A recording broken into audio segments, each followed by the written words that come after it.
ส่เลยพวกนี้นะดังนั้นพี่น้องคนไทยที่ฟังอยู่นี้ว่าข้าพเจ้าเว้าลิ้นว่านี่นะเป็นเรื่องจริงได้เป็นเรื่องจริงเจ๊กบ่ซอยเจ๊กเขมรดอกจีบีมันจะกืนกินมันจะกลัวเมามันบ่ได้ซอยเขมร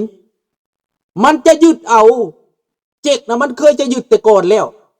แต่สมัยเจ้าสีหนุเป็นพระเจ้าแผ่นดินอยู่พุ่นมันสิยึดนะเจ๊กมันส่งคนไปมันแทรกแซงมันกำเป็นเขมรแดงเจ๊กนะมันกำเป็นเขมรแดงได้เห็นบ่ล่ะหลังจากเขมรแดงล้มเหลวมันมาเขมรใหม่บัดนี้นะมันมานิพิเลตหุ้นเส้นบัดนี้ให้ดิ้นออกจากแก้วให้มืออยู่ใต้โอวาทของมันเป็นการอยากกืนกินกันมาตลอดผู้มีรัฐศาสตร์ผู้มีประวัติศาสตร์เหล่านี้พวกลูกหลานต้องเรียนรู้ต้องรู้จักความจริงประวัติศาสตร์ที่เขียนไว้งดงามนั้นต่างหากอีกได้ประวัติศาสตร์ตัวจริงใครไม่ได้เขียนนะรู้จักไหมอ่านไม่มีในตำราแล้วก็แล้วกันแหละเชิญมึงไปกวดรถเพื่อนมึงไปค้นหารถไม่เจอตำราไม่มีในการเขียนไว้มีแต่ตำราเขียนบิดเบือนตำราประเทศไทยตำราประเทศลาวเขียนบิดเบือนไว้แต่ความจริงไม่ได้พูดสักแอะ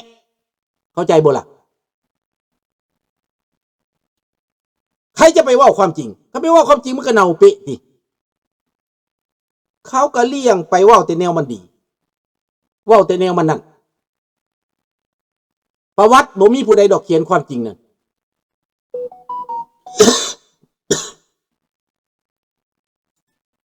นี่เขาไปดิสเคโลเวอร์ดังนั้นพี่น้องความจริงของประชาชนนี่ต้องหูเย็นหูจังท่านหนักการเมืองจังท่านหนักประวัติศาสตร์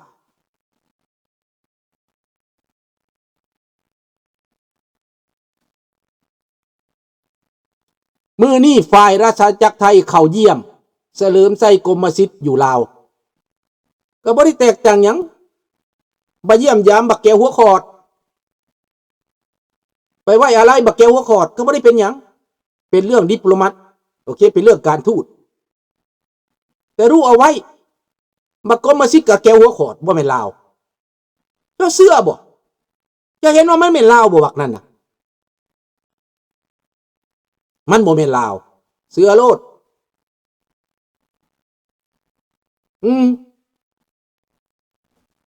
บ่ฮู้จังได๋คนประสบการณ์คนเห็นมาเห็นกับตาบักเสลิมไส้ก็เป็นเคยเป็นนายเป็นน้องเป็นจุ่มเจือของเขานั่นแหละเสื้อแก้วมันขยายทั่วปากเซ่หั่นน่ะเห็นบ่ล่ะแม่นเจ๊แก้วกวางตุ้งทั้งหมดเลย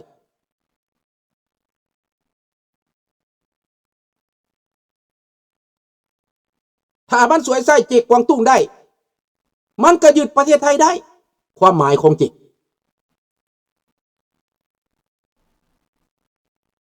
เขาพยายามนะเขาพยายามแต่คนไทยจะยอมไหมไม่รู้ลุงไม่รู้นะลุงคิดแทนคนไทยไม่ได้ตอนนี้มักก็ออกข่าวฮุกเหิมนิยมจิกนิยมจีนไปต่อต้านอเมริกาคันของอเมริกานี่จะเป็นผักในกระดามสัวให้เบิดบางคนเว้าเกินไปอเมริกาเขาบ่ได้ขนาดนั้นอเมริกาเขาไปเบิ่งโลดซีเมนต์อีตาถ้ำมาซีเมนต์ยังกระยาประเทศเสรีภาพเขาอยากประท้วงกับประท้วงเขาเอาตาถ้ำลงเขาก็เอาคนใหม่มาก็เป็นคนอเมริกาคือเก่าแต่เขาจะใส่ให้พวกฝ่ายตะวันตกอันใดก็บ่ดีเบิดตะวันตกนี่นะ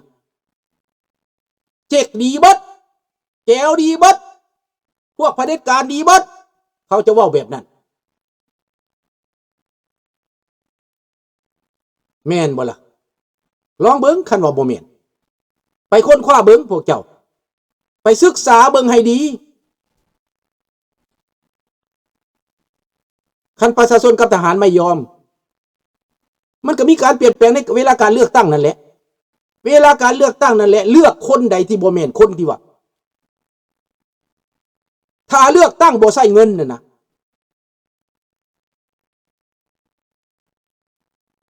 แล้วพวกบ่มีเงินนี่สิปากได้บ่ล่ะอันใดก็เอาเงินหมดเหตุการเมืองมันก็ยังติดอยู่หม้องนั้นแหละ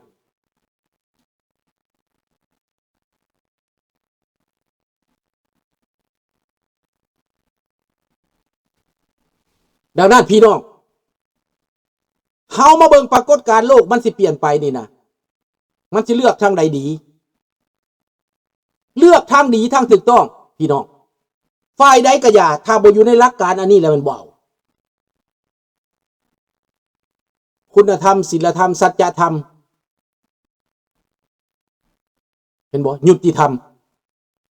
ความถูกต้องความเหมาะสม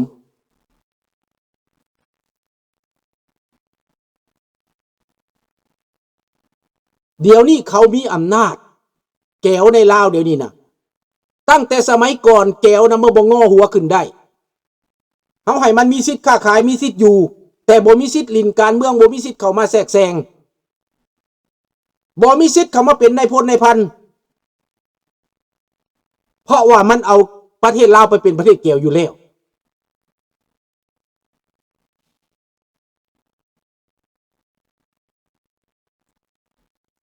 น้องธนาพรคิดว่าประชาธิปไตย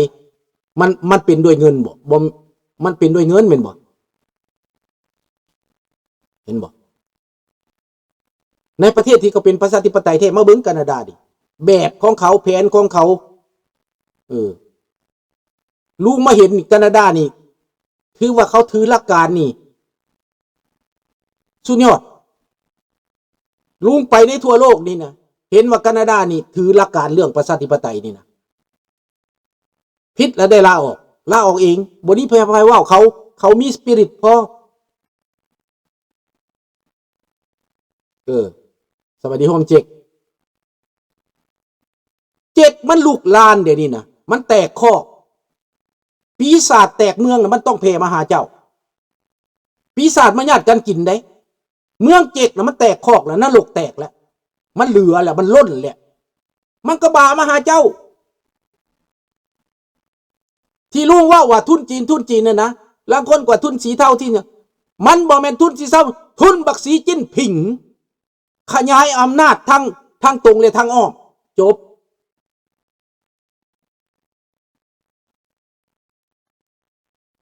ใช่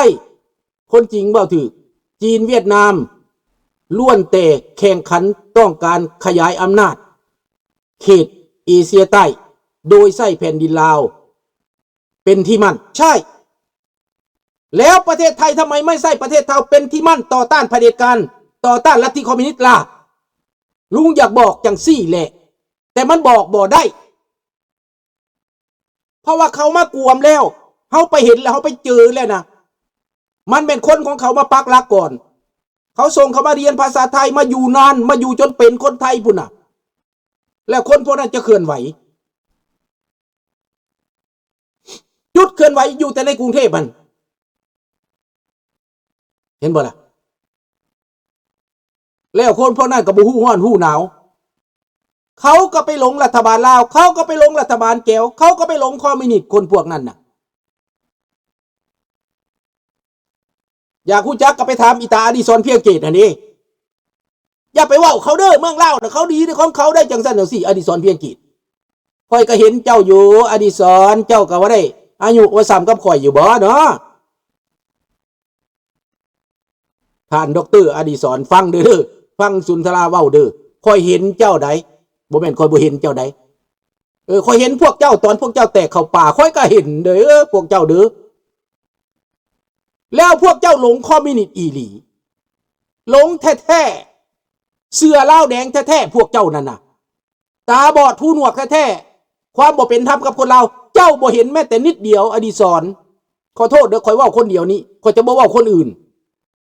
ข่อยจะเว้าอดิศรเพียงเกตมันคนอีสานคนบ้านเดียวกันน่ะมันยังบ่รู้จักความเจ็บปวดความรู้สึกของกูบ่มึงเว้ามึงคิดแน่มึงอย่าเลียหลายเพราะว่าแต่หมอเดียวนี่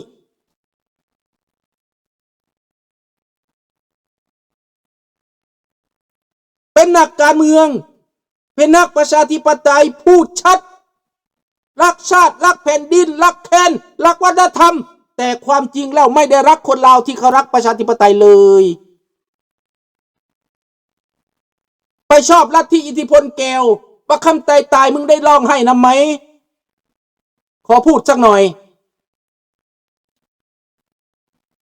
ขอโทษก็ด่าหน่อยสิรักกันนะคนรักกันมันต้องด่าหน่อยอันนี้สอนมืนตาหน่อยมืนหูหน่อยควักขี้หูหน่อยนะมึงไม่บอกอย่าไปทำเขาปลดปล่อยจากลัทธิเผด็จการกดขี่ข่มเหงมันว่าอดีศรมันว่ามึงเกิดมาแต่ไสอดีศรถ้าบอกมันเกิดพร้อมกันนะอายุหลายปันใดอดีศรถามแน่โทษเด้อท่านผู้แทนขออนุญาตท่านอดีศรเคยพูดคำหยาบผมก็พูดด้วยที่จริงแล้วอดีศรกับผมนี่อาจจะเป็นคนรุ่นเดียวกันนะ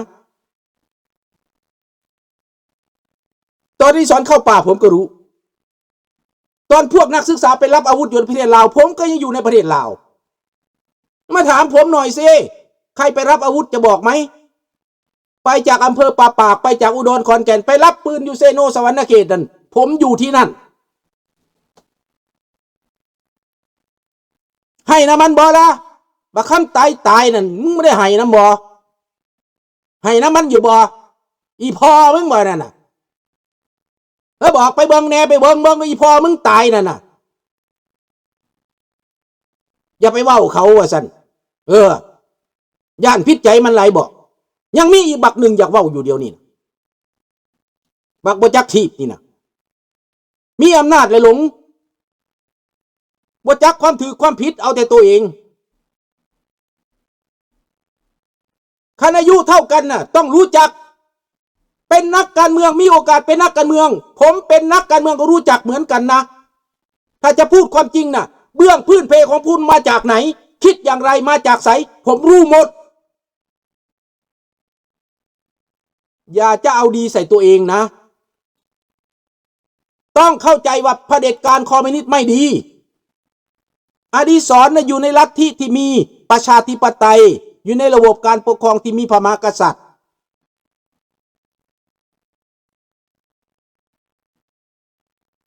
เดี๋ยวจะบอกอีกบอกคนนี้ก่อนเพราะคนนี้มีการศึกษาถ้าได้ยินแล้วจะไปนั่งคิดนอนคิดผมต้องแตะไปก่อนถ้าอดีศรพูดคนอื่นได้ผมก็พูดได้จะแข่งเวทีกันไหมเอาเวทีโลกเลยอดีศรกับผมดีเบตกันลองดูสิเรื่องประชาธิปไตยนะเอาไหมถ้าอดีศรหน่อย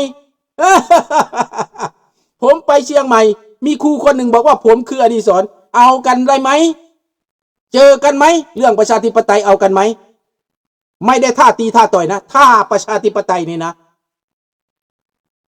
อดีศรมาขึ้นเวทีชุมนุมประท้วงสีแดงผมก็ดูณัฐวุฒิจตุพรอดีศรเพียงเกตไล่มารู้จักหมดวิสาขันทัพรู้จักหมดผมฟังหมดนะเอาแค่นี้ก่อนเอาแค่นี้ก่อน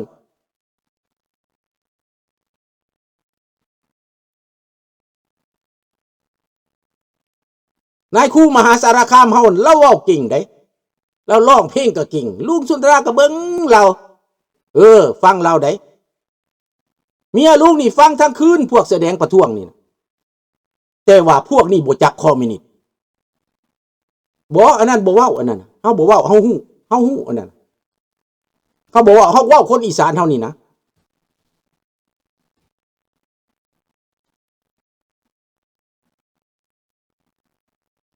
สุทินคลังแสงนั่นนายครูสุทินคลังแสง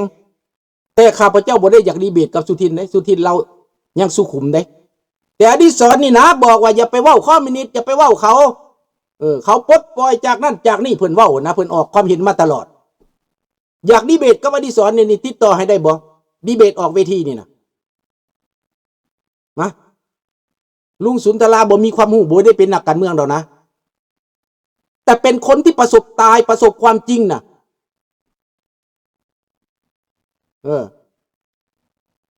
สารคามกับบ้านหน้าของผมหน้าทัก